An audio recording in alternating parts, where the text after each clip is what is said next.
right, everybody. So back on the podcast, we have Bryan Boorstein. How we doing, man? Doing wonderful. 7 a.m. doing my thing. Got my mother-in-law staying here, and I'm actually taking over her bedroom right now for this podcast. So I had to Okay. give her the heads up and be like, "Hey, you got to vacate." So Yeah. so we're Right. here. We're doing the thing, man. Cool, cool. Yeah, I got like a Mother's Day and my dad's birthday this weekend. I got a lot of stuff going on, so I'm glad we were able to squeeze this in. Yep.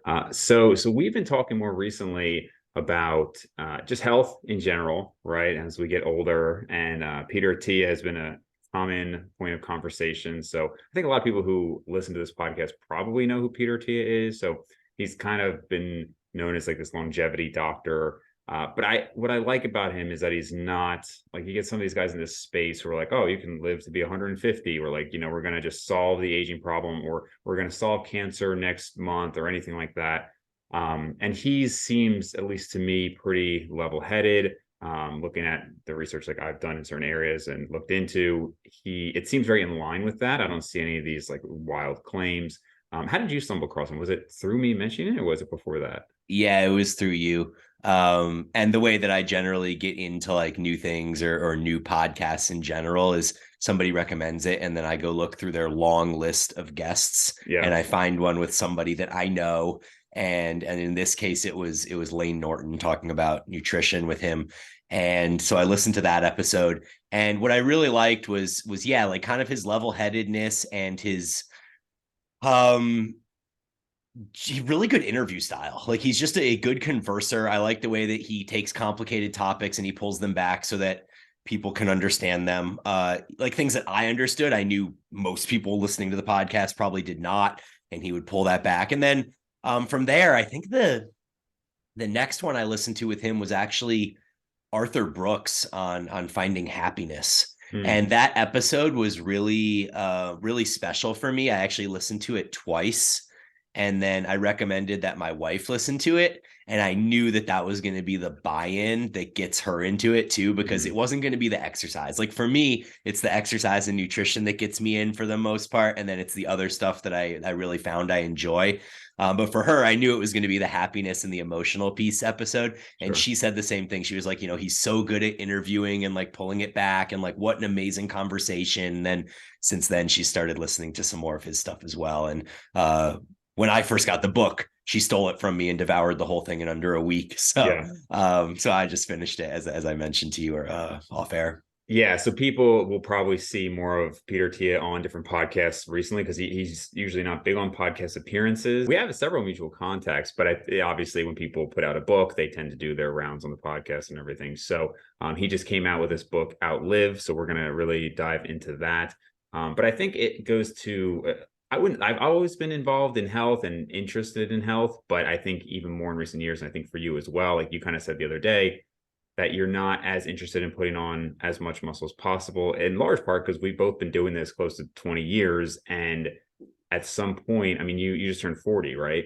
Yeah, in So August. It was a while most ago. people who turn 40 or around that age, as they get older, they start to care more about health. But then secondarily, it's just not as likely that you're going to be making as much progress in the area of muscle growth, right, or anything in that realm compared to health markers and whatnot. So it's another area of interest that you can kind of dive into. Yeah, I agree completely, man. It's actually like um it's great to have something else to become excited about, and I guess passion would be the word to describe that, and really dive in and intellectually try to accrue as much knowledge as I can, because um throughout the 25 years of training, I feel like I've gone through the ups and downs of many different modalities and many different practitioners and mentors.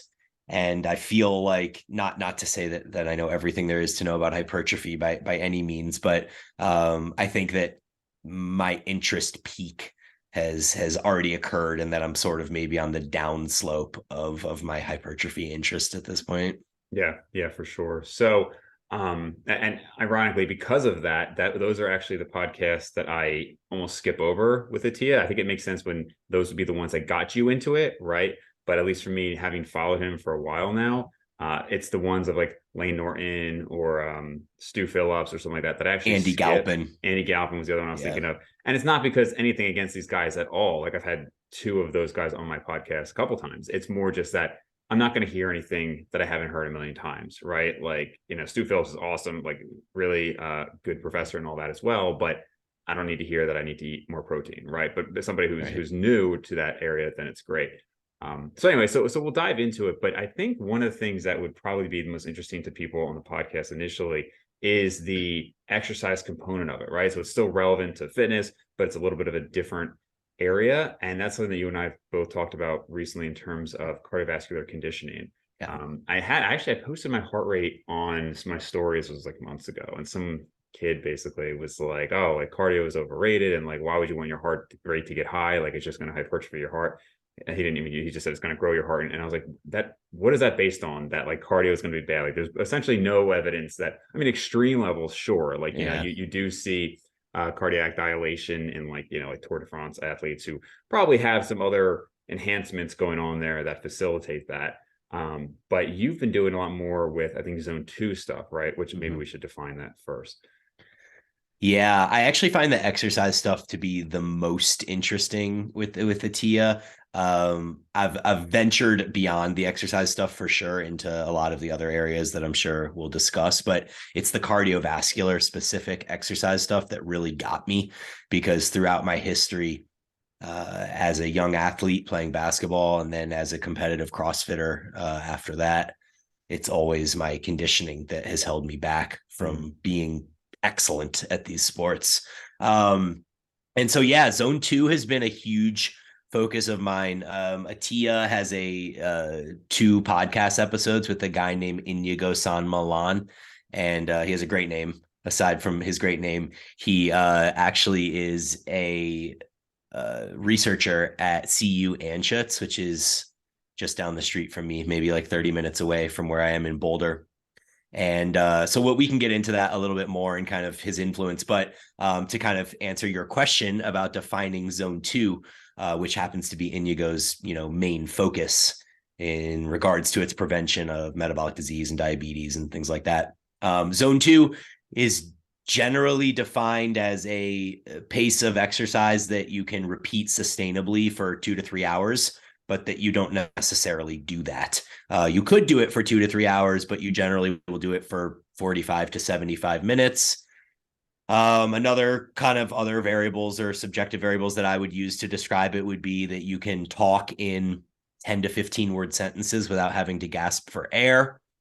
I've heard Alex Viada say 9 seconds of continuous talking without having to take a big breath, something along those lines. I think 9 seconds and 10 to 15 words are somewhat similar. I would guess 9 seconds is probably somewhat longer depending on how fast you speak. Right. But yeah, something along those lines. And then, Peter Attia and Inigo, I actually snapped a clip from one of their podcasts a couple months ago and put it on my story, where they were talking about the heart rate zone being 70 to 80% of maximum heart rate. And I thought that seemed a bit high to me, because you look at what the subjective variables are, where they're like, you should be able to go for 2 to 3 hours and you should be able to talk in 10 to 15 word sentences and kind of all of these things. And when I first started, 70 to 80% of my heart rate would have put me beyond those subjective metrics. And so I personally had to start much lower than that. And now I'm up to a point where I'm at about 75%. But like I've heard Attia say that he operates at about 78% of his max heart rate. And so I'm sure there's some individual variability in there too. Yeah, that's actually one of the things I wanted to touch on. So, and it's so people don't have any background here. I think it could get a little tough to follow all of the little details, but essentially, I do believe that obviously a combination of weightlifting and cardiovascular activity is important. One thing I will say that is interesting, I've gone back to this quote by Greg Nuckols several times, and this is an exact quote, but along the lines of saying, people know when somebody knows more about a certain topic than they do. But it's hard when you have 2 people who know more, right? Who knows more between them, and to be able to distinguish that. And there's really few areas that any given individual is a true expert in, right? And like if I think of myself, there's a lot of things that I know about, but really it's like the health and fitness game, and dental, right? And so like those two things, and I have plenty of other interests, but that's when if I hear somebody talk about something like David Sinclair was on Joe Rogan and another podcast, and he was saying some stuff about dental, and I was just like, oh, he has no idea what he's talking about. Like it was just very clear that he had no idea what he was talking about. And you get this kind of promiscuous expertise where I've seen that with like Jordan Peterson. I think he has some amazing content out there, but then he'll kind of veer into some of these areas where it's like, oh, like nutrition, you clearly don't know what you're talking about, right? And so I think it's interesting when I hear Attia, where it's like, you know, he's so well versed in so many things, but then I remember one time he said something along the lines of, well, you know, I always do my weight training after cardio because my understanding is if you do cardio after, then you know you're not going to get the best adaptations. And I'm like, yeah, but that doesn't mean you should do all this cardio before either. Like it's true that because if you do weightlifting and then cardio compared to just weightlifting alone, it might be a little bit worse with the cardio, but that doesn't mean you should exhaust yourself for an hour of cardio before weight training. And nobody would recommend that. And like, maybe he's changed his mind since then, but just hearing that, it was like, oh, you're not in that world as much as like maybe you and I are, where we have 20 years, like this is all we're doing. So all that just to say that like, there are some areas where when I hear it, I'm just like, it's a little bit, I'm a little bit unsure about certain things. And one of those that he obviously does know a ton about is the cardio, where his recommendations are to get to that kind of elite level or even like a beyond elite level for your age. But I almost wonder some of it with the practicality of it. I've even talked to one or two doctors who work for him, and I asked them, like, you know, what do you do for your cardio? And even they were like, I just don't do that much, because his zone 2 guidelines are to do 45 minutes 4 times a week, and then zone 5 like 1 to 2 times a week, and then do weight training, like, you know, he says a minimum 2, but I think 3 or 4 times a week. Plus there's all this like stability work he talks about. I mean, adding it all together, I mean, you'd probably be exercising like 10 hours a week. That's what he said. Yeah, about 10 hours. Which I mean, I think it's probably pretty rare. Not that you couldn't make your life. I mean, I know you've kind of set yourself up, Brian, with like a pretty nice schedule that maybe that is possible, but I don't know if the average person can spend about 2 hours a day, because, you know, it's an hour and a half of exercise a day, but then you got like an extra shower maybe and all that, like 2 hours of your day total devoted to that. I mean, I don't know. Any thoughts on that? I actually have a lot of thoughts on a lot of the things you said there. Okay. So, all right, so first, to address the weights and the cardio in order piece, I think a lot of that ordering that he and Inigo discuss is about the fact that cardio is their 1A. And so I was on a Danny Matranga's podcast talking about this the other day, but my 1A has always been hypertrophy. And even when I started all this cardio stuff, it was my 1B. But for somebody whose straight up goal is to optimize cardio, I could see an argument for why putting it before weights would potentially be a better idea, especially when you consider that if you're doing zone 2, you know, if you're doing zone 2 after weights, then you already have this lactic acid accumulation. You have some of this more anaerobic metabolism that's occurring. And so it would almost be the equivalent of like if you did some zone 4 and zone 5, and then you did your zone 2, it would just probably be a lot more difficult to get into and to stay in zone 2 than if you were to just do zone 2 fresh. So I think that that's one piece of it. Regarding the frequency and the recommendations from Attia and Inigo in regards to, you know, 4 times a week plus the zone 5 plus the stability work plus all that stuff, I initially thought that was a bit excessive as well.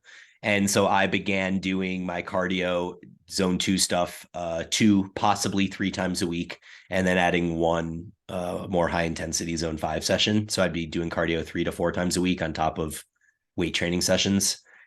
And it wasn't until I went back and listened to that podcast with Inigo and Attia a second time, where Inigo was talking about how in his lab and through the decades of experience that he has working with people, that he finds 3 to 4 times a week of zone 2 almost acts as like a maintenance level dose to keep you where you are with your VO2 max / mitochondrial function.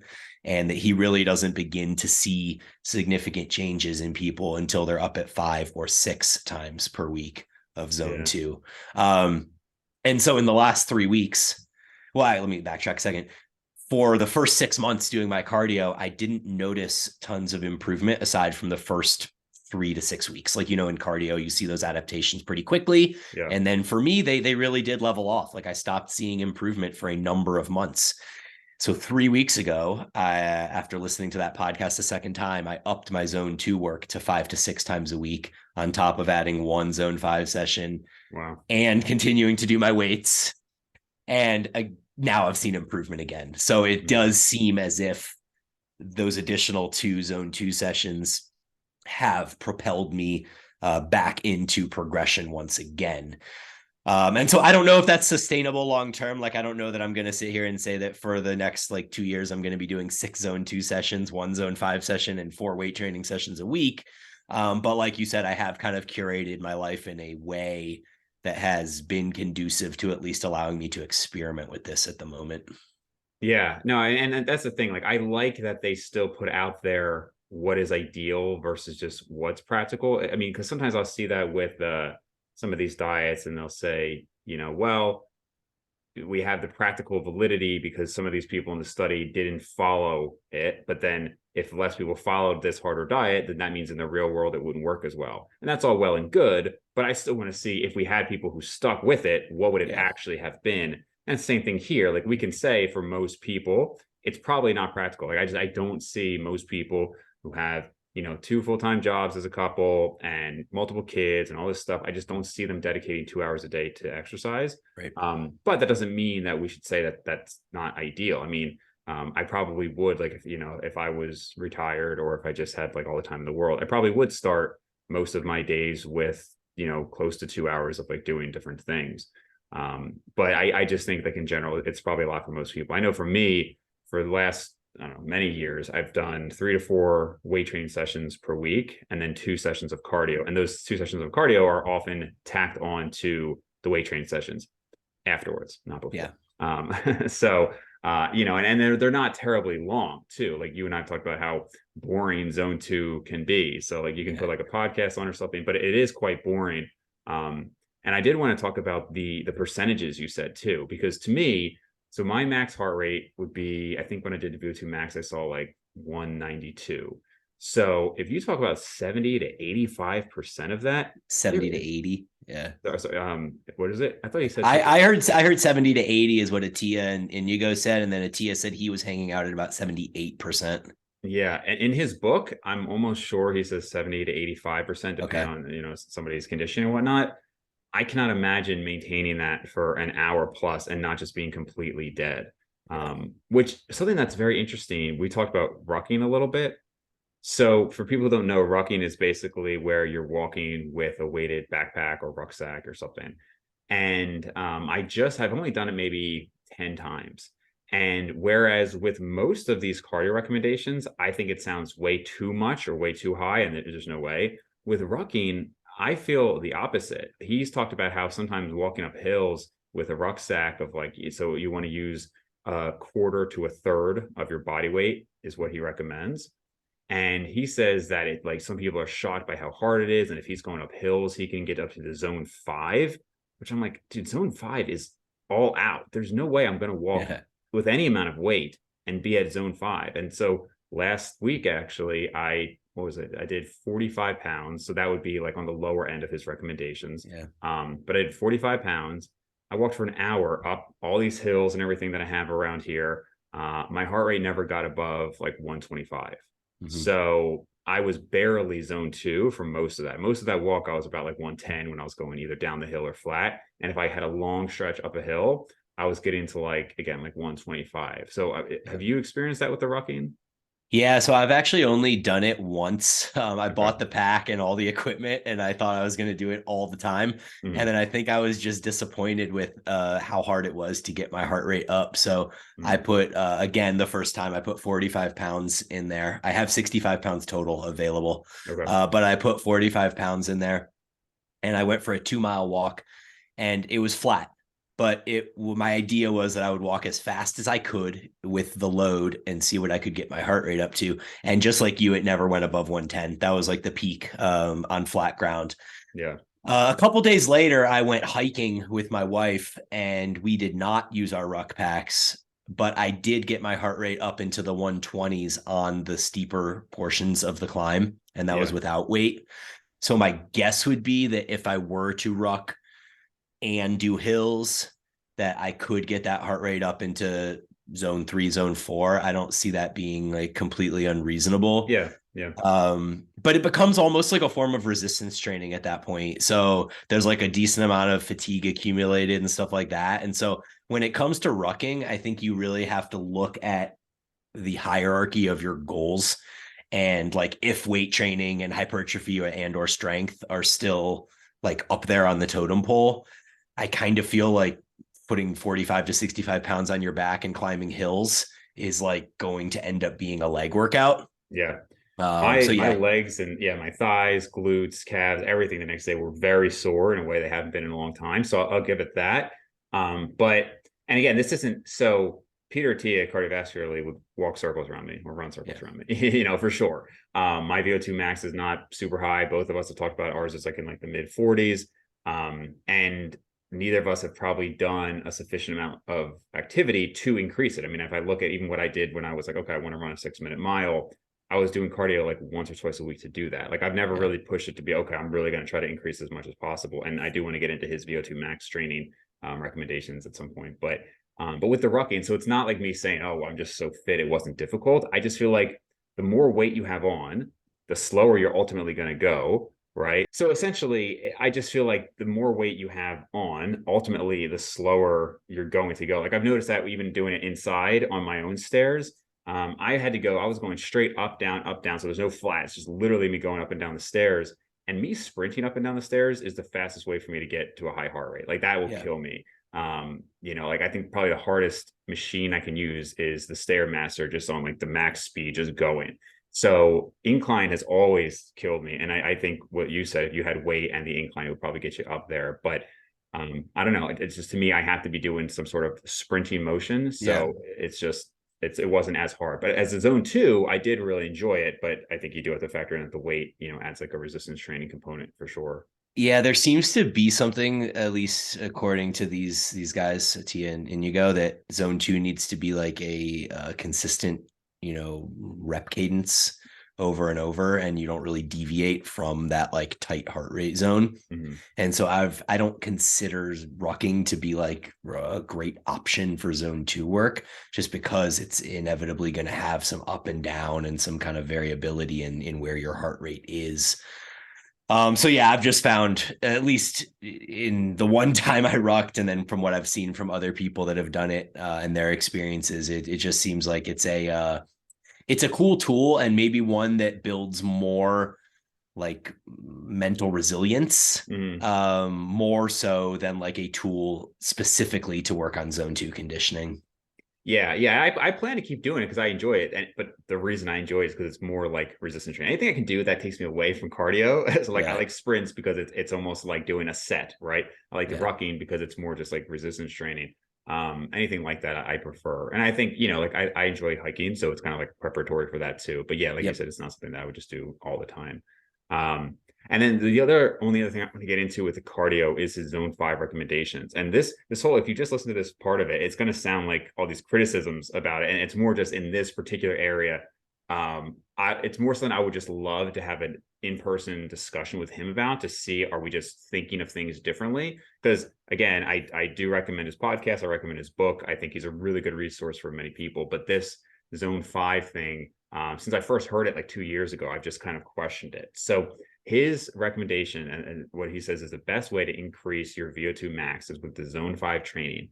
And you might have seen the details more recently than I have, Brian, so you can correct me if I'm wrong here. But basically, it seems like he recommends 4 minutes at an all-out pace of basically what you could do. So obviously, it's not a sprint, but like what you could do for 4 minutes as hard as you can by the end of that 4 minutes, then recover for 4 minutes, and then repeat that, what is it, like 4 to 6 times? Correct, yeah. And to me, I just feel like this is one of those things. It's almost like the failure stuff in the training, like right in all the training studies where people say like, oh, so like they went to failure for 5 sets of 10. It's like, No, they didn't. They didn't. There's no way Right. you go to a true set of failure for 10. I don't care if you rest 5 minutes. You're not going to do another true set of failure to 10. It's just not Yeah. happening. Right. So, but he has consistently said that you are doing an all-out effort for the 4 minutes. And he says, it doesn't mean you're sprinting the whole time. It means you're picking a pace, a wattage, whatever, where after 4, you couldn't go any longer. To which Right. I say that there's no chance. There's no chance that you could do that and then repeat that again 4 to 6 times. Now, like the training studies with the weightlifting, you could pick a wattage, for example, that you could then do for these 4 sets of 4 minutes or 6 sets of 4 minutes. But there's just no way you could recover. And I understand that he's a better cardiovascular athlete than we are. But to me, it doesn't matter. It's like, try to find somebody who ran a 4 minute mile, right? So they went and did, it's a rare thing, obviously. Do you think that person could just rest 4 minutes And and then do do another another 4 minute 4 minute mile and do that 5 times? 0% chance. So Right. clearly it's not a true all out effort. It's just, it would be physiologically impossible for that. And that's always kind of bugged me, because I've heard him say it so many times where I was like, no, like, you can get to a point that it's hard. Now, he's not, I guess, argue in his favor. He's not even saying necessarily that you'd maintain the wattage and performance, right? In his example, he'd say, no, they wouldn't run a 4 minute mile, but they would still do whatever they could do for another 4 minutes, another 4 minutes. Yeah. But to even that, I'd say there's no way, because like I actually, it worked out exactly with the 4 minutes before I even came across some of this stuff, where Sam, my friend Bryce, and I, we had gone and just put the treadmill on the max speed. And let's just see who can go, the longest here and like what happens. So Sam tapped out at 3 minutes, Bryce tapped out at 3 minutes and 30 seconds, and then I tapped out at 4. I was so dead after that. I was like, cough. It was like, there was no way I was going to do that again. So I know I'm making the same point over and over, but just to say, a true all-out effort is very different than just very difficult. So yeah. I've heard him sort of walk that back a little bit and phrase it slightly differently. So I'll talk about that in a second. But I also think that when he talks about stuff like that, we often have to keep in mind that he's talking to a general population group, and he's not talking to people that, like, most of his listeners are not people that are as in shape as we are. Like, we are in the upper echelon of fitness, aside from, like, even if our cardio is average, like, we just have a better perception of effort level and how to gauge it, right? Yeah. So I think general population probably may not. And so telling them to just go as hard as they can for 4 minutes and do that 4 times might just be kind of his middle ground of like the best recommendation possible. Yeah. But what I've heard more recently from him in regards to that is something along the lines of where every 4 minute interval increases in effort slightly. And so he didn't use this phrasing, but the way I perceived it is like, you would almost look at it as the first 4 minutes is like a 3 RIR. The second 4 minutes is a 2. The next 4 minutes is like a 1 RIR. And then the final 4 minutes is like as hard as you can possibly go for 4 minutes. Okay. So in that sense, it would be like, you're doing a back squat set and you get 10 on the first set with 3 RIR, but because it was 3, you can get 10 again, and then you can get 10 again, and then you can finish with 10. And each time it gets a little bit closer to failure type thing. And so I've heard him say it in that manner as well. I don't exactly remember where that was. But that's just like, a slight variation on what he originally said. Yeah. Which again, like I'm not trying to like beat a dead horse or just like nitpick. I just think, as somebody who has done several VO2 maxes and pushed to the point where like you could have a gun to my head, I cannot go any further. I just know that there's no way it's truly that level of effort, Have you done that protocol? That 4-4-4-4 I've not done his, and I honestly don't think I ever will, if it was described as, like I was talking about. VO2 max training, and just, it's pretty miserable, man. Like I've had some absolutely brutal leg workouts and stuff, but I can honestly say my VO2 max tests are, I mean, you think about it, like anybody who's done it, the whole test is like 13 minutes, right? Roughly. Maybe depending on your cardiovascular conditioning, 10 to 15 minutes for most people. And of that, it's only the last few minutes that are all out hell. And yet when I have it scheduled, I'll be like a month in advance. I'm just like, I have this thing coming up. Remind me, have you done a legitimate VO2 max test? I have not the kind where, it's 10 to 15 minutes long. I've done two. Well, I've had VO2 max assessed in two different ways or three different ways. None of them were miserable like that though. Back in the CrossFit days, they had this thing that you blow into as hard as you can, and it gives you like a VO2 max estimation. I can't remember what it was called. At rest, Um, though?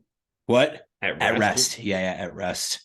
Hmm. Um, and then I've had the calculation done from my Apple Watch. Obviously, every time I go work out, it calculates it. And then the polar chest strap has a function that I think I mentioned to you before, where it's called a fit test, but you literally just lay there and breathe, and then it assesses your VO2 max somehow based on that. And so I don't exactly know what the technology is on how they're doing these at rest based on your breathing pattern, like without even actually breathing as hard as you can.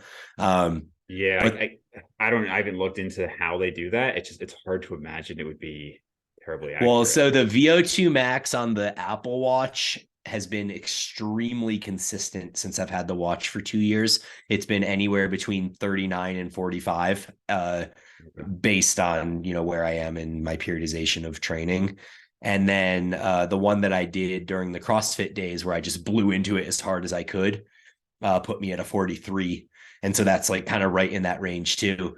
But the Hmm. polar chest strap put me at a 55. So I'm going to guess the polar chest strap one is errored. Yeah. Now you mentioned you have it's the same place you get a DEXA, right? You could do it, a VO2 Yeah, Max. You correct. should Yeah. do it, man. I mean, again, it Yeah. sucks, but like one time for sure, just to have that record, I think that would be a good thing to have. I think it's $600. Really? Yeah. So I'm going to try and look around and see if there's somewhere in Denver I can go, because this one is maybe just more expensive because it's in Boulder. It's like right here.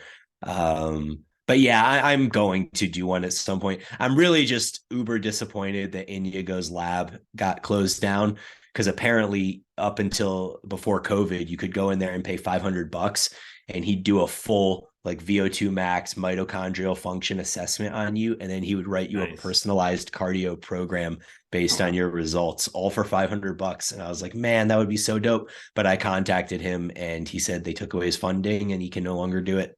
Yeah, that's a shame. So I've done it in a hospital setting a few times, and I've done it at my university 3 times because I was in the research lab there. So I've kind of kept up with the contacts. So last time was 2022, I want to say, or 21. It was just last year. Um, but yeah, I got my brother to do it, and his was only 39, and he is, let's see, at the time he was 32, 33, something like that. So when they first told us our numbers, they messed up and they told us what our age estimated max would be. And so we're 2 years apart. So we thought we were extremely close. And like, obviously, I went like, so for people who don't know, your VO2 max pretty much goes down every year with age. So it looked like ours was within like 1 milliliter of oxygen per kilogram per minute, right? So in reality, that was just an estimate. And our actuals was about 4 milliliters of oxygen per minute difference. But it wasn't that much different than the estimated. And actually, he had mentioned, so Dr. Nicholas Radamus, he had basically said that he had somebody who was presenting, and every year it had like the guy just monitored it. And even though he was doing the cardio and everything like that, it was still going down, which I think going back to Peter Attia really does emphasize the point that if you want to be functional and doing certain things at, let's say, 80, you kind of have to work backwards. And this is one of the things like with my brother, I worry about. It's like, okay, so if yours is 39 right now at 32 or 33, whatever he was at the time, what's it going to be in your 70s and 80s? And you kind of have to account for the fact that you're going to lose a lot of it. And I think you and I and most people listening to this, when it comes to bone mineral density and muscle mass and strength, we're probably going to be pretty okay. But I think when it comes to some of these other markers like the VO2 max, that's one of the reasons I don't want to be an old guy who can like barely move on a tennis court or something like that. So it's all Yeah. about making sure you're okay, again, obviously assuming you live long enough. Yeah. No, for sure. It's actually interesting that when I did that one during the CrossFit days and it came back at 43, I was 30 years old at the time. And so now I'm 40. Yeah. And at least according to my Apple Watch, I'm right at around 43 as well. And so it seems like I at least haven't lost anything. But again, I would need to do like an official VO2 max test to have any sort of like accurate representation of that. Right. Um, Yeah, I don't know, dude. I don't even know like what like it would be really good to actually have a comparison as to how accurate my Apple Watch is. So at Yeah. least I can then use that and be like, all right, well, it's either accurate or it's not accurate, and here's how off it is going forward. Yeah, that'd be cool. I should sign up and do one of those. Yeah, I think it would be good. Yeah, the highest I've ever had was around 50. That was in college. And, I think that's decent. It's weird when he, again, like we talk about, Peter T will kind of slide in some of these numbers that he's done in the past, and, Right. that he's like some super athlete. And the reality is, I remember looking into this, and some people were saying, oh, like a good athlete is like in the mid 60s. And I'm like, that seems really high. So I looked into some papers on like soccer players, like college soccer players. And so for people who don't know, it's per kilogram. So the lighter you are, the Yeah. higher your VO2 max is generally going to be. And so you got college soccer players who are doing cardio all the time, and the average in that group was about 55, right? So it was ranging from like 50 to 65, but average was about 55. So when I'm looking at it, I'm like, yeah, I just don't know how, because when I hit 50 myself, I was about 170 pounds and I was 21. So I don't really consider like mid 40s to be that bad for somebody who's now in their 30s and closer to 200 pounds.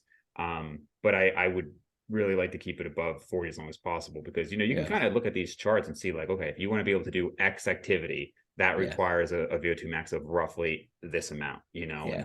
and some people are get into like the 20s and whatnot as they get older. I feel like I've heard them Atia say that to be able to do all the activities of daily living, you want to at least have a 31 VO2 max, I think is the number that he put out there. Hmm. And so if you were to work backwards and say that, I think the estimate is that you lose 10% of your VO2 max every decade. So Yeah, if you were to yeah. start at like 45 and then say you lose, just to make even numbers, say you lose 4 points on your VO2 max each decade, then over the course of 4 decades, that 45 turns into a 28 or a 29, and suddenly you're 80 and you can't really do the things that you, if you really want to do those things, I mean, it's tough to say like what exactly you need to be able to do. But I think it was something like walk 3 miles in an hour. So a 20-minute mile pace. I think you need a 31 VO2 max or something Hmm. along those lines. So Yeah. that seems like a reasonable thing that I would want to do as an 80-year-old. Sure, sure, yeah. Something that you and Aaron had talked about the last time we were on a podcast was just like how we feel at a certain age. And prior to the last year or so, I had said that I literally feel exactly the same. Like I don't feel any worse, but 31 right now. So for you being 40 now, I think you said like you still don't really feel terribly different. No, I really don't, man. I actually feel better than I did 10 years ago in many ways because of what I was involved in with CrossFit and like overtraining. And like that really had downstream effects on my physical and mental state. Yeah, Just yeah. training that much. So I don't really have like a fair comparison probably, but I can definitely say that like my energy, my focus, and just like general demeanors throughout the day and joints, and I mean everything really feels better now than it did 10 years ago. So Yeah. Your that's a work super life. positive. Yeah, I mean decent for 40. Yeah, yeah. Your work-life balance, I think, is better. Like you work less now. Didn't you say like when initially you kind of had to do a lot more to get everything going? That's the way it goes. Yeah. I mean, in the CrossFit days, like when we first started the gym, I was 27 or late 26. And I was working 8 hours a day at the CrossFit gym, or rather 7 hours at the CrossFit gym and 7 hours at my real job. So that was 14 hours a day of work. And then that left me 10 hours to both sleep, eat food, watch TV, spend time with Kim, like Right. all of the things in 10 hours. And so yeah, I mean work-life balance is way better now, but I think that's what you would expect in your 40s. Like most people, I guess we could transitioning into some of the emotional stuff that Yeah, they've yeah. talked about on the podcast. Like, one of the things Arthur Brooks talked about on that Finding Happiness episode with Atia was how each stage of your life, there are kind of different driving purposes. And from ages 25 to 50, you're really building, you're accruing, you're trying to accumulate things. And then, from 50 on, you're more giving back, you're teaching the things that you've learned. And so obviously those don't work in specific 25-year increments all the time. Yeah. Um, But I feel like, for many people, it is like, you spend your late 20s and your 30s building your reputation and your business and things like that. And then hopefully you reach a point in your 40s where you can, in some ways, put things on autopilot and direct your life a little bit more in the way that you want it to go. Well, a few points on that. I think one, if you are doing that, you're really ahead of the game, because I think most people are not necessarily backing off in their 40s. So if you're in a position that you can do that, that's awesome. I'm going to send you, or I'll just read it here. So I have a friend who she's, let's see, how old is she? 26. And she likes to travel and everything and all that. And so we've talked a lot about like life and, what is a good way to go about certain things so you have maximized experiences. But so she sent me this guy's tweet. I don't know, this guy seems like a moron. It said, financial advice: when you're young, spend all your money now. The memories of a stupid trip at 20 with all your best mates is worth way more than $1 million when you're 40, old, boring, and have no one to travel with. There's a high premium on spending money young versus old.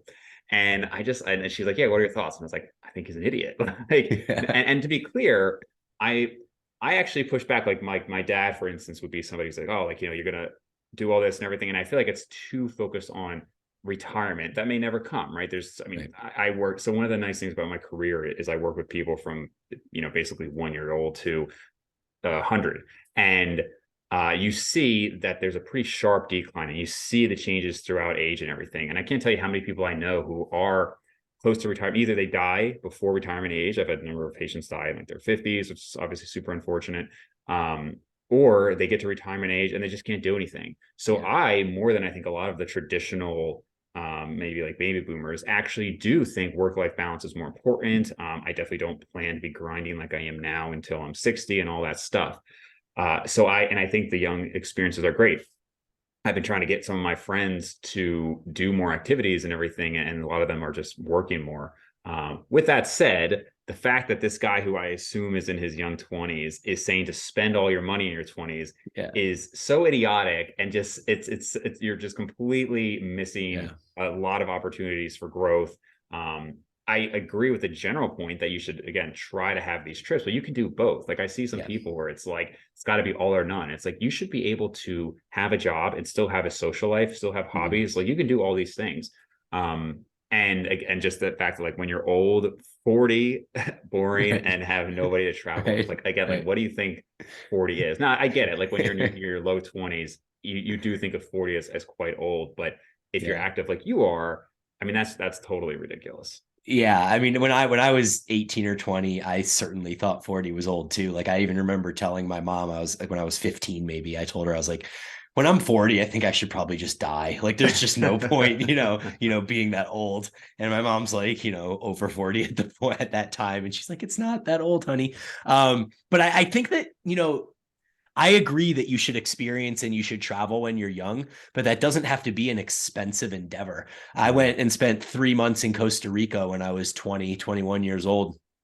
And we did it cheaply. We stayed in hostels that were $7 to $10 a night. You sleep on a really crappy bed. You have roommates. You eat at the local soda, which is $3 for like a burger, fries, and a drink. And the beers are like $1 a piece or less.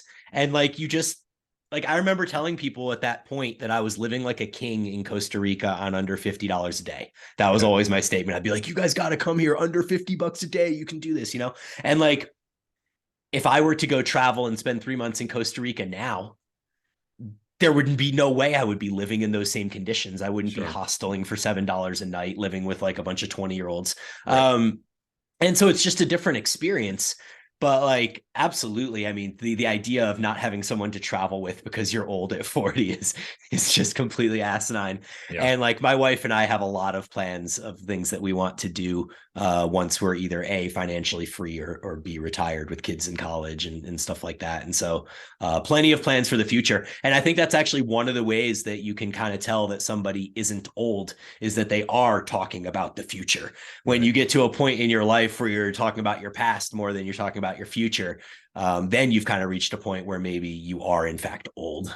Yeah. And it's a shame because I'm pushing back against this tweet because it's so extreme. Like, again, to spend all your money is absolutely ridiculous. But normally I'm the person, again, saying more like what you're saying, that it's just different experiences. The guy, Die With Zero, talks about this, right? That like if you miss the opportunity to go backpacking in your 20s, like that's just gone, right? Like if you're 40, maybe now you have more money to do it, but it's a different experience, right? Yeah. I've seen several, you could just, Google or YouTube, like, 80-year-old lessons and stuff like that, right? And most of these people say, I wish I would have done more when I was younger, or, hey, I have the money to travel now, but it's just a different experience. So generally, I am the one saying I think you should do a lot when you're younger, but I just find a lot of people are very limited, like as if it has to be all or nothing. Like a friend of mine, he's always trying to do these jobs that are going to, like, to be successful, you'd have to be the top 1%, right? Like, whether it's like an actor or like an author or something like that. And it's like, you can go after those dreams and still have a job. You don't have to have like one or the other. And I find a lot of people, it's just like this, I don't know, they're kind of limited in what they feel they can do. I do think it'll be interesting to see if I'm able to step back kind of like you have as I get older. Cause I mean, my work schedule and kind of life schedule now is very hectic, but it's going very well. And I have a very hard time backing off from progress. Yeah. Right. Where it's like, oh, well, once I get this income, I'm fine. And then I got more than that income. And I was like, well, I can keep going though, and then like I'll have a free weekend, and it's like, yeah, but like I could look into like more real estate stuff. Like we were talking before about different interests, like, there's the hypertrophy, but then now more like health. But then it's like, okay, I've kind of got that. And then like, what else could I buy more property or something? Like I'm just always trying to like level up, which at some point I know that's something I personally need to work on, is just being able to be like, oh, I'm just going to not do something productive for a day and just like hang out and everything. So I don't know if I'll be, in your situation, 40, and just be like, yeah, I'm just working like, I don't know, how many hours a week do you work now? Like 30 or something like that, maybe? Yeah, it's a little bit ambiguous. I mean, I'm directly in front of a computer doing work, probably like 3 to 4 hours a day, like most days, even weekends.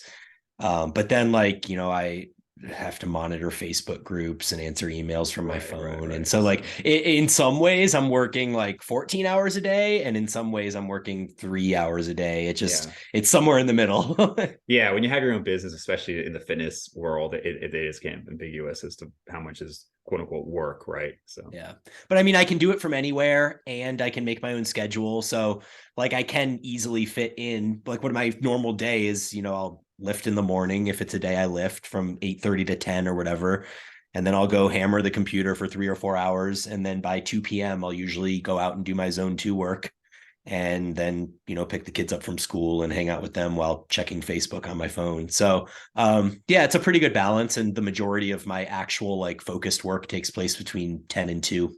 Mm-hmm. Were you surprised, just to kind of like wrap up the mental health aspect, by you mentioned that last chapter of his, right? And everything. And I think there's certain people where I'll kind of like, most people who are in the podcast space and all this, like they try to act very professional, right? Because that's how like they're a professor, they're a doctor. But then you kind of get these glimpses. And I noticed that with like Huberman, where I was like, I've heard him say a few things in a certain way where I'm like, this guy is probably not as professional as he tries to come across. And it's not that he hides it. Then, he went into a podcast recently about how he had this like really rough background and like all this stuff with like the Ferris episode. Is that the one you're talking about? I saw him, I think it was with Attia, but he might have said it on Ferris. I don't listen to Ferris, so it could have been that one. But yeah, like he opens up a lot about the past there. Yeah. And Attia, same thing, where he would mention these things about this like self-hatred and self-talk that's negative and everything. And I'd be like, oh, that's kind of interesting. But he really went into it in the book, right? I mean, like how down that rabbit hole he's gone. I had no idea how unhinged he actually was. And even like, even if I would have believed that he was that unhinged, I had no idea it was this recent. Because 2017 is when he first checked himself into the clinic in Kentucky. And then 2020 is when he actually finished the process at that clinic in Arizona. Mm-hmm. And so literally like his podcast was thriving, and he had, like he said, he had the contract to write this book. He was already like halfway through it, like all of these things. And yet he is having all of this emotional trauma outside of it. And so, that was very interesting to me. And I very much appreciate that he was able to be vulnerable and go into that, because I try to do the same. Like I have nothing even close to that type of of situation that Yeah. he's found himself in through his history, on his unfortunate history. But I try to be as transparent and honest with things in my life as well with the public, because we are at the end of the day just all human, and I think it's helpful to people to realize that we're all human, even if we are, public facing at times. Yeah. Yeah, exactly. And like, I think it is important to be aware that it's out there, because it's something that I try to tell people in the podcast as well, is when you have somebody who's this authority or a status, and this could apply to anybody, you and I each have podcasts, so anybody, generally speaking, there's probably plenty of stuff going on that they either don't know or that isn't great with their life or something. Everybody's got their own problems. Again, I didn't know it was to the extent that it was with him. But I sometimes wonder that, where it's like, oh, like you were going to have this book published in theory like 2 years ago that presumably would have had a section on mental health, and yet you would have been going through all this yourself. I often wonder that about with like therapists. I mean, I know several people who are like social worker therapists, and they have some of the most messed up lives that I know. Yeah. And it's not that they couldn't teach you anything, but there is to an extent, I'm kind of like, well, who are you to be giving out advice to people in like relationships? Not that Attia is doing this, but again, I think of this with some of the therapists I know, where I'm just like, are you really the best person? And with Attia, it's like, you would have had this book come out, and just stuff changes so rapidly. I think anytime you're reading a book, you have to realize the context. Like I think of this with Rhonda Patrick, if you're familiar with her and Yep. some of her advice. And she was just saying on a Peter Attia podcast about like, oh, well, it's a scientific thing to be like changing your mind as new evidence comes out and everything. And the supplements I take right now are completely different than the Yep. supplements I take 5 years ago. And part of me is like, yes, it's good to be able to change your opinion. And you don't want to be somebody who's just like, they just stick to this one argument and they never change their opinion based on the evidence, of course. At the same time, I'm like, but so basically you're saying like 5 years ago, Rhonda shouldn't have been listened to, really, Right. because if you've already completely changed it. That's why I like Eric Helms's approach of saying like being a late adopter to some of these things. Because like if you're just going to be giving these recommendations about, she also used a lot of surrogate markers. So like basically for people who don't know, that would be like saying, well, we saw that when we gave this petri dish or this cell like this compound, this molecule went up, and this molecule is correlated with this outcome, and therefore we're going to take this thing, this extract, because maybe it'll help cancer. It's like it's way too early. Like in my Yeah. opinion, I think that's like one of my criticisms there. But anyway, just to say that a lot of the times, I think whether it's a book or a podcast, you have to consider that the advice being given is just where this person has come to now. But Mhm. just because they have a status doesn't mean that this is necessarily what you should follow, or that it's necessarily based on success that they've had. It could be just that they've learned it from something or something. Yeah. I mean, that's why all these books that come out all have addendums that end up getting written like, 5 years later, then 10 years later. And like, as things change, things need to be updated. I mean, it's the same thing with Eric Helms, the pyramids or Yeah. whatever. But I also think that like, it's kind of like how I appreciate that Peter isn't exactly like a biohacker per se. Like he's not like, you opened the podcast talking about how he's not trying to tell you that you can live to 120 or to 150 or whatever Yeah. it is. It's like he's very realistic in his prescription. And one of the things that I really like about listening to Peter, and I think has been one of the reasons that I've dove so deep into so much of his content around all the different aspects of health, is that a lot of the way that he approaches things also kind of supports my biases. Mm-hmm. And so I think I've mentioned this to you before, but one of my favorites has been that like throughout my life, I've never been the cleanest eater. Yeah. I've always kind of taken some freedom with the things that I put in my body, but I've justified it by saying that, well, I exercise a lot, and so my body needs this food. And so one Or side at of that least could argument, get away with it. you could get away with it. I mean, one side of the argument could say that that is the neuroses, that you're basically like eating, you're cheating, and then you're exercising to Mm-hmm. outdo the cheat, which in some ways I think was true in my past. But what I really, really, really like, that exercise does seem to be this sort of like get out of jail free card for a Mm-hmm. lot of mistakes that you can make in life. It's like you look at the studies now that are referenced on, well, if you have a really shitty night of sleep, my default before would have been like, oh, I had a shitty night of sleep. I feel awful. I should give myself grace and just take a rest day.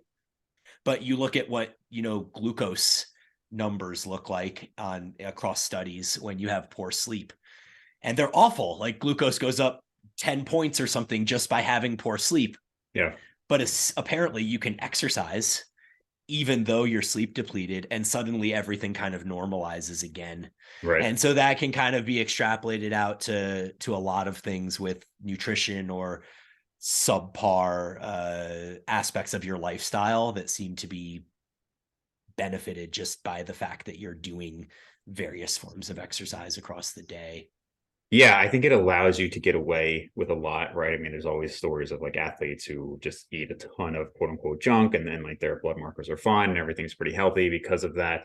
I think in general, it's something that, again, it's not like a blanket statement, like if you exercise you can just do whatever you want, but it does allow you to get away with a lot. I think in terms of his realistic views on things, like you said, it's something that you and I spoke about. Do we need to be at that top 1%, or is a lot of this good enough? Like if you're eating, like that's something I've even found with like blood work of my own is, I was a period where I was eating significantly more junk, and not like candy and cookies all day, but like, I'd go out and like order Indian food or get like a lot of Chipotle, which I don't think is necessarily bad, but like things that I just wasn't tracking. I wasn't on it as much. Nothing really blood work wise changed at all. Because again, I was the same weight. I was doing the same amount of activity. I was still sleeping well. And I think you do get some of these people where they act like food is going to be the answer to everything. And again, going back to my previous statement, Peter Attia 5 years ago would have said this. Like, this is actually one of the reasons I don't even go back and listen to all the earliest episodes, because it's going to be a different viewpoint. And that makes me question, okay, so if a book by Peter Attia, that actually is something I was thinking about too. What if Peter Attia put out his book 5 years prior? Once you have a book out there in writing, would it have been harder to step back from that view a little bit more and basically say, yeah, that first book was a lot of stuff that I don't even agree with? I think it's a little easier when we're just kind of like talking rather than having it writing. But in any case, is that something that can heal everything? I think nutrition is super important, but I think once you've had these pillars, like these big pillars taken care of, I'm not sure it matters so much that like everything is perfectly dialed in there. And again, that's based on my own experience, clients' experience, my blood work, their blood work, and the research now, like the good research on it.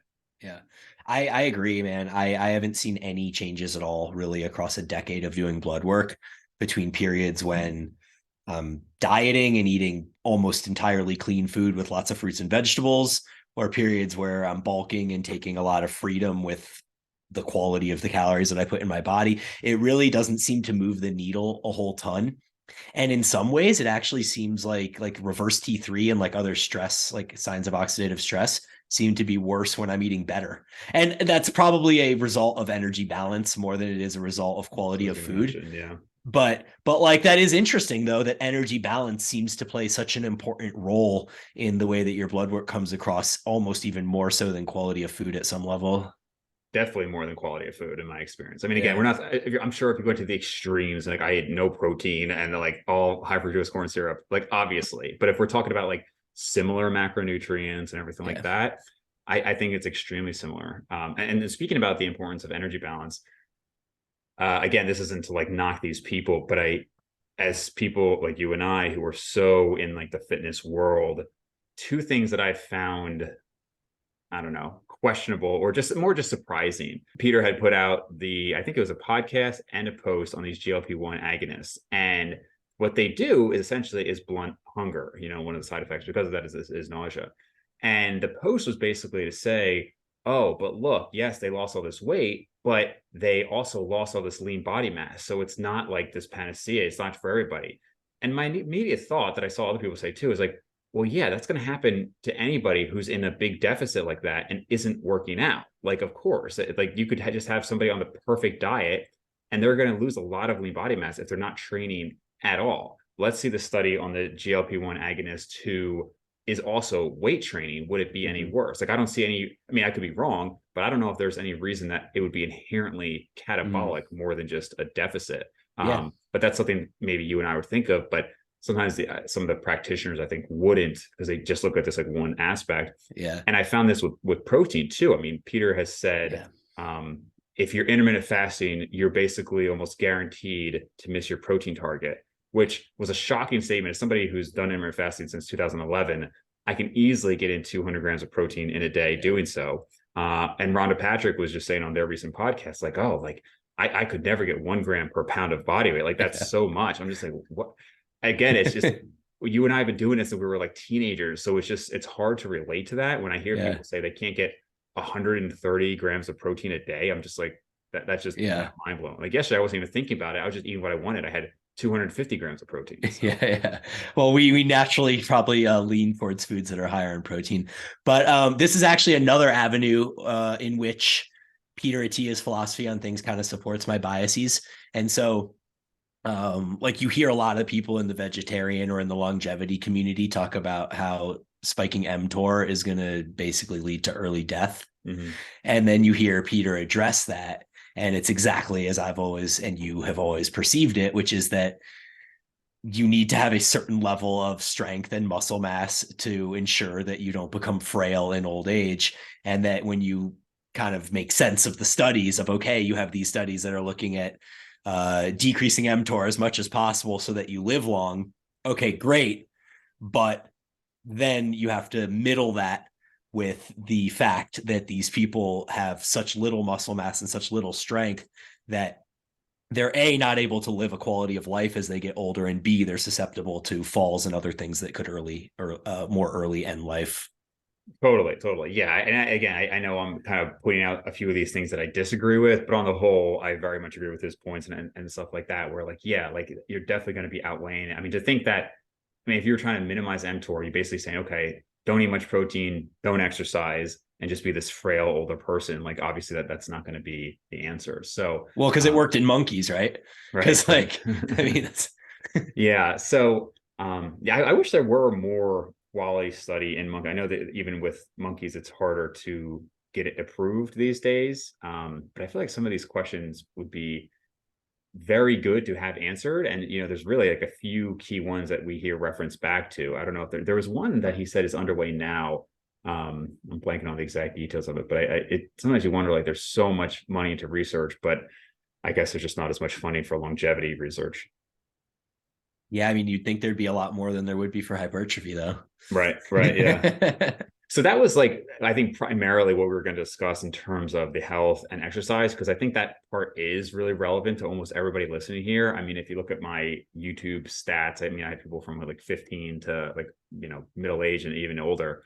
I think most of the stuff is relevant to almost everybody, because again, we talked about even at a young age, if you can build that capacity, you can keep it.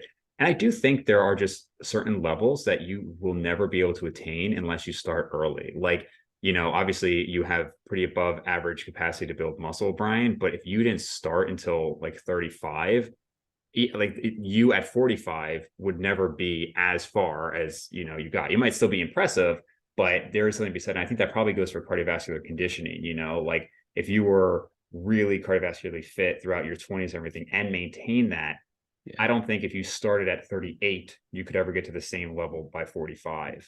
Not to say you shouldn't do it at any time and you can improve, but I think this is really relevant for all ages, even if, you and I maybe weren't thinking about it at 15. Yeah, no, I agree. And I mean, it's also the exposure that you've put your body through over time. So like you talk about like the artery walls and like how they get exposed to, lipid and what's the other thing? Lipid and high blood pressure, hypertension, and stuff like that. Oh, yeah, definitely. And so by you starting this stuff at a young age, you just have less exposure over the years to these things that can break down that lining and kind of begin to create havoc in your body. And so starting young is obviously going to be better than not. But there's certainly been stories I've heard too, like Attia even mentioned a story of a guy who was like smoker and obese until he was 40, and then he retired and he picked up road cycling, and now he's 70 and his metabolic markers are better than they were when he was 40, there's like obviously stories like that. And then to the point of like the work-life balance, I feel like once you reach a point in your career where you do have more time and or you retire, then you have all this time in the world that you can focus on these things. And so it's not to say that like you have to start early, but there's probably some cumulative benefits to starting early. Yeah, I find the research there on smoking interesting. I've seen a number of papers who've shown things like by the time you stop smoking for 15 years, you're basically have a similar risk to somebody who never smoked, which is hard for me to believe. And I just wonder if like something else is being picked up or not being picked up there. I mean, it's great to hear that's the case. And obviously you have to factor like you couldn't just tell somebody, well, you're fine to smoke from 15 to 30, because obviously most people aren't going to be able to then quit. Um, but it is interesting. It does show again that youth can make up for a lot, right? But what you said about the stats, that's a good transition into the cholesterol aspect, because you and I talked, you're kind of blessed cholesterol wise, right? So like you have a naturally very low LDL, which is awesome. You have some people like Pete Rubish and his wife who have like, higher cholesterol and like the LP little a, and like they're definitely more susceptible. And then I would say I probably fall like pretty average. I have great triglycerides, great HDL, but I have like, like LDL is getting a little bit like higher than I'd like. It's like 110 to 130 most of the time, where it's like, okay, that might be something to consider. And it's funny because this is where, to be honest, I find cardiology very interesting. And when it comes to echocardiograms and MRIs, and I can read those well. But when it comes to the statin research, it's not something that I was as familiar with prior to Attia. It just wasn't something I was overly concerned with. And if you speak with most cardiologists and even like primary care physicians, they would probably just tell you at that point, like, oh, like we'll keep an eye on it and everything. And Peter seems very strongly in the other direction. So for people who don't know, I mean, he basically believes that if you had everybody lower their LDL to like 70 or below, that you would move cardiovascular disease from the number one killer to maybe not even in the top 10, which is a striking statement. I've heard Dr. Thomas O'Connor say something similar, where he was going through his medications and he keeps his, he uses fish oil, I believe a statin, I don't know if he uses ezetimibe, and a PCSK9 inhibitor, and he keeps his LDL really low. And he said several times in this video, like, I can't get a heart attack. I can't get a heart attack. Like basically saying it's not possible for him to get a heart attack by keeping his LDL so low. So in Peter's opinion, it makes sense to basically crash it. And there's this whole other, I don't know, like this movement out there against statins, and some people like really hate on statins and say that these horrible things. Joe Rogan just recently had a controversial cardiologist on his podcast recently, stating about how the research on statins is super flawed. And I think I tend to definitely veer towards more like Attia's stance here. I think whenever somebody's that controversial in medicine, I don't want to say like, oh, there's a reason for that, because there are absolutely examples in medicine where prescriptions have been approved, like medications have been approved that ended up being problematic. Medications that were approved that were just found to not actually be that helpful. There have been doctors and pharmaceutical companies that have been shown to be corrupt. Like those things absolutely have happened and do happen. So I don't want to just say just because somebody's controversial means that it's wrong. But I still feel like I guess I just feel like Peter seems more level-headed with this, like the kind of person he is and who he surrounds himself and like the top researchers in the world. There is that little bit of appeal to authority, I suppose, where I do kind of trust what he's saying. But one of the big points he makes that I think is really good is that he says a lot of these studies are on 5 and 10 year survival rates. And that is really flawed because frankly, there's not a lot you can do in 5 or 10 years that's going to change dramatically what happens. I mean, even some of the most powerful drugs out there that we have, they're not going to change them that dramatically. So it's more about like, what about 30 or 40 years of exposure to high blood pressure or like the high LDL? And other than, again, like maybe like the monkey studies and whatnot, I'm not really sure what else like we can do, but I don't know. Any thoughts on that, I guess, on like how convinced he is versus the norms out there? Based on his philosophy, he would even put me on a statin because my ApoB was 54. And he said he wants ApoB to be under 30 to basically like completely obliterate it. And so, yeah, my LDL was I think also 54. I think my LDL and my ApoB numbers were identical. But because my ApoB was not under 30, I believe that according to his logic, I would be on a statin as well. And I don't exactly feel like ready to take that leap and say like, well, Yeah. because of this ApoB number, like I should do that. But I do wonder about like the risk and the cumulative risk over time, like the exposure of the car driving around these little LDLs and getting them into my arterial wall. And if that risk would be reduced at 20 ApoB as opposed to 50, you know, probably slightly. But then I don't know about the long-term side effects. And I think I sent you something along the lines of statins increase either diabetes or some sort of metabolic disorder risk by a relatively nominal percent amount, but there is like some risk, I guess, of some side effects with that too. And so, yeah, I don't know where I stand on it. Yeah, no, definitely in the fitness space, you get a lot of the like bodybuilding gurus who are against the statins and whatnot. And meanwhile, these same guys are like promoting supplements that increase HDL, which hasn't been shown to do anything, right? I mean, Attia talks about that as well, but that's something that's pretty well known, is that basically all the medications that have been shown to increase HDL substantially have not actually shown any mortality benefits or cardiovascular benefits. So I certainly don't trust the like bodybuilding gurus who you see talk about it. I do think there are side effects clearly with statins for some people that can be mitigated. I think obviously lower dose by taking the dose every other day. I've seen some people recommend that. It's something I'd be open to. I'd feel generally more comfortable if my LDL was like sub 90 or so. I don't know if I'd need to like completely crush it, but yeah, it is an interesting area. It's not like top of my priorities, but I think that's that next thing of like, okay, if like you have a family history, which is a huge aspect, or anything like that, like any predispositions to clotting and everything, I think these things are important to stay ahead of. But it's definitely not something I'm as confident on as saying like, you know, high muscle mass and bone mineral density and lower visceral fat and like good cardiovascular condition and things like that are like pretty clear markers. Yeah. This one's not one that I'm as convinced on, but I can't say like that's because I've parsed through all the research. I haven't. You know, I've looked at the research I've looked at has been like, you know, it's fine, but it's shorter term study, so it's kind of hard to gauge. Yeah, I would agree. I don't have much more to add there. Yeah.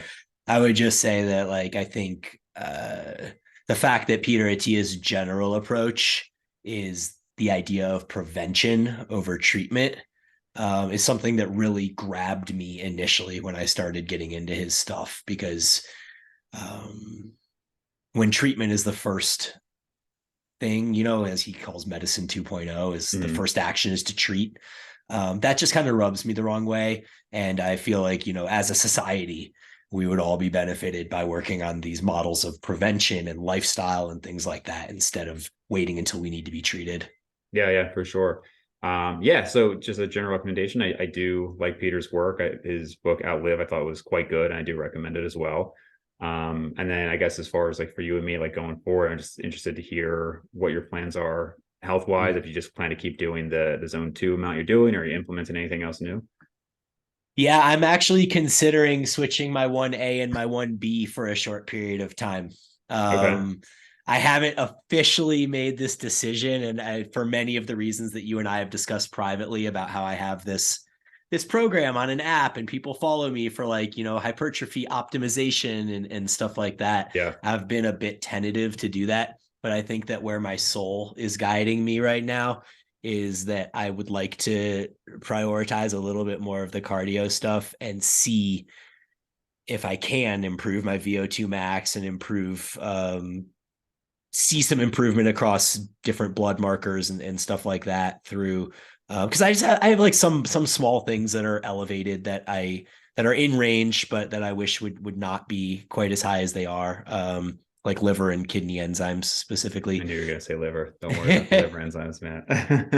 But the thing is, so I found out recently, and I didn't realize this, that the liver enzymes are really affected by proximity of your training to the blood work. And I didn't realize that. That's pretty naive of me, but I never have taken, 3 days off before getting blood work. I've always just trained as normal and then gone and gotten blood work. And so that's something I'm going to do as well.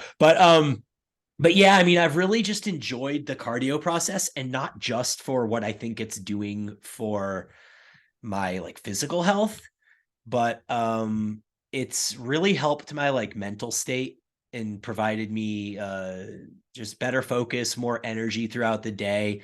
And I really enjoy exerting myself at moderate intensities. Like I didn't think we talk Hmm. about how zone 2 is so boring, Yeah, yeah. and like it is in many ways, like it is, but I've found it progressively less and less and less boring. And I've enjoyed the intellectual curiosity of, working on improving my zone 2 performance and stuff like that. And so that's one thing. And then I was on Dr. Mike T. Nelson's podcast just a couple days ago. You familiar with Mike T? I know the name, but I'm not. I've never talked to him. Um, and he was telling me like specifically about VO2 max stuff that I really should take one of my zone 2 sessions and turn it more into like a zone 5 interval type session. And he also co-signed the idea of up down being better for VO2 max, kind of like what Peter suggests with Sure. the like, 3 or 4 minutes on, 3 or 4 minutes off type thing. And so I'm considering adding an additional session of that in and seeing if that has any Are you change doing any on. zone 5 right now?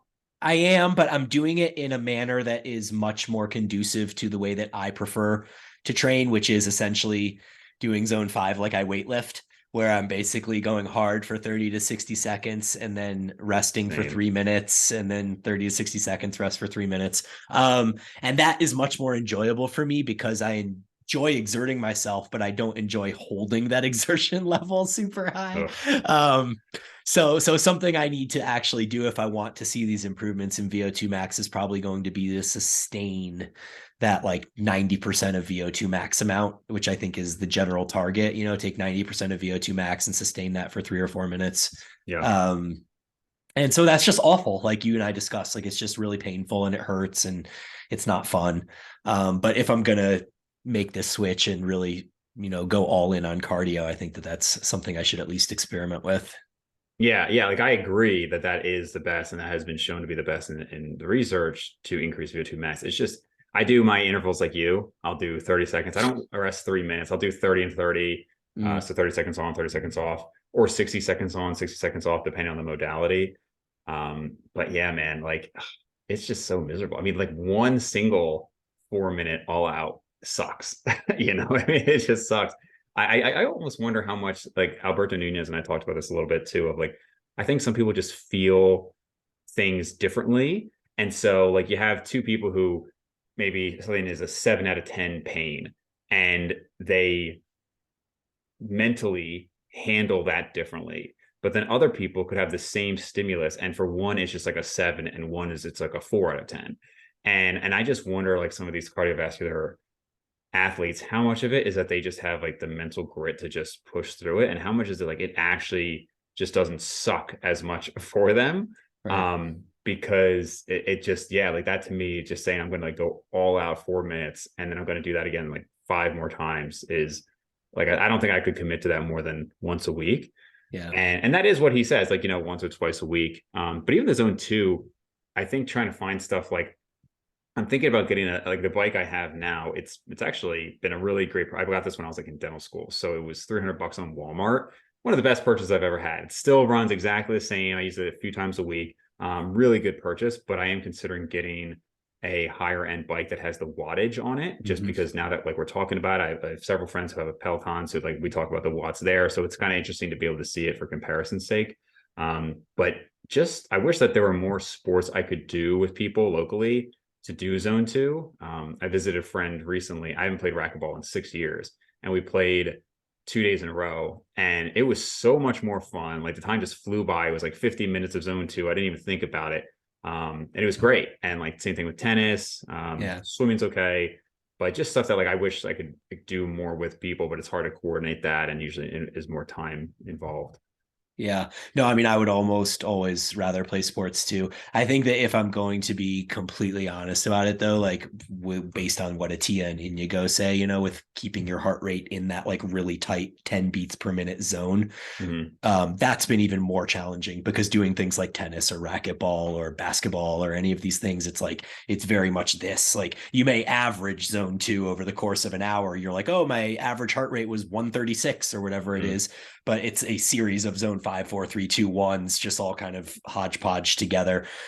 And Yeah. so as monotonous as it is, I kind of enjoy that like challenge of trying to Hmm. stay there, just like get into the like moderate suck and then just like stay there and deal with it. Yeah, yeah. Yeah, I would say that whenever I play tennis or racquetball, because I'm doing it for the sake of cardio, whoever I'm playing with is always like, what are you doing? Because I'm usually like jumping around and like I'm always like back and forth because otherwise, yeah, like it gets too easy. And again, Yeah. that's not me trying to like subtly brag that I'm some great cardiovascular machine. It's just if you're playing tennis, unless you got like, you're playing with Federer or something, like you're kind of standing, you hit a shot, you're Yeah. standing, it's not really that cardiovascularly taxing unless you're doing You it for like three sprint to the hours. net, you grab one, you're out of breath, you recover. Yeah, Like right, it's, right, right. yeah, So cool. Yeah, so for me, I would say not too much is changing there. Right now doing 3 weight training sessions a week, 2 to 3. Actually, it's probably like 4 weight training sessions most weeks now. I've been adding a little bit of arm volume. I do want to see if I can get the arms over 17 inches again. I mentioned that the other day in a post. Kind of just to see, just because I haven't been like, I used to be 220 at one point. That's when it was my biggest and strongest, obviously. So I think at the time my arms were a little over 17 and a quarter. So I'd like to see if they could get over 17 at around 200 pounds. Um, and other than that, like cardiovascularly, this year before it was just interval sessions. Now I actually am dividing it versus zone 2 and zone 5. And I think the one time I did the zone 2 for you just to see what the wattage was. So I might try to see if I can get that a little bit higher while staying the same heart rate. But nothing too much has changed there. Trying to see about like if any dietary changes make the cholesterol change. But again, based on my experience, it hasn't. So just experimenting with blood work and whatnot. yeah. No, that's dope, man. I'm excited to follow the journey and see how we all end up here in 6 or 12 months. Maybe we'll come back and rehash all this. Cool, man. All right. So where can people find you, man? Bryan Boorstein on Instagram, podcast, Eat, Train, Prosper. We talk about hypertrophy and cardio and all the other things. So, yeah, come check me out. If you got any questions, hit me up on DM or whatever. Cool, cool. All right. Thanks, man. Yep. Thank you.